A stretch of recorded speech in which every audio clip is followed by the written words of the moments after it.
តើខ្មែរក្រហមសបផ្សាយមនោគមវិជ្ជារបស់ខ្លួនដោយរបៀបណា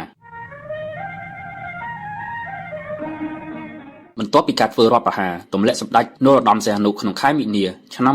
1970ភ្លាមខ្មែរក្រហមដែលមានការជួយគាំទ្រពីកងកម្លាំងកុម្មុយនីសវៀតណាមបានត្រួតត្រាទឹកដីកម្ពុជាមួយភាគធំរួចស្រេចបាត់ទៅហើយ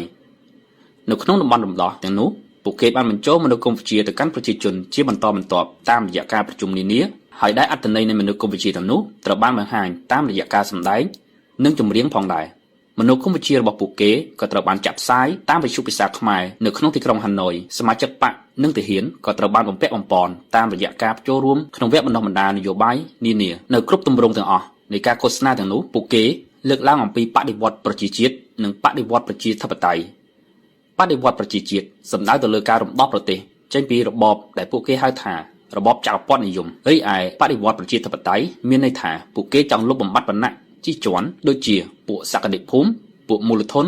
ពួកអនុធនជាដើមហើយពួកគេលើកតម្កើងតែវណ្ណៈកសិករនិងកម្មករជាវណ្ណៈដែលមានតម្លៃបំផុតនៅក្នុងសង្គមថ្មីរបស់ពួកគេខ្មែរក្រហមបានប្រើប្រាស់ចម្រៀងសម្រាប់ពង្រឹងការឃោសនានយោបាយរបស់ពួកគេ